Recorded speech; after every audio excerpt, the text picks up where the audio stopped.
Disorder at an otherwise orderly hearing. But the emotion at the Federal Communications Commission reflects the high stakes involved. In a 3-2 vote, the Commission has voted in favour of new rules affecting internet connectivity. The consideration that we are beginning today is not about whether the internet must be open, but about how and when we will have rules in place to assure an open internet.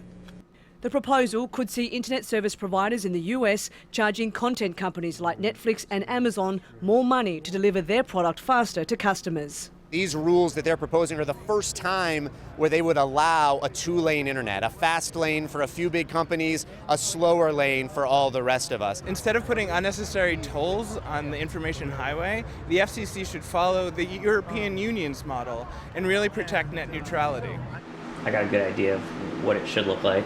Fancy Hands is a virtual personal assistant service. Its staff can do the tasks you don't have time for, like cancelling a magazine subscription or tracking down a lost package at the post office. The startup company uses its website for business and makes its phone calls over the internet.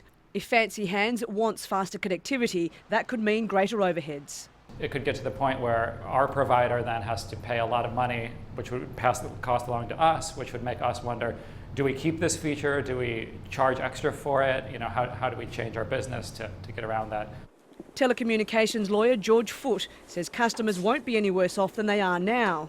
When you say fast lane and slow lane, it's a good illustration, but what you really should be talking about is a fast lane for everybody and a hyperspeed lane for others.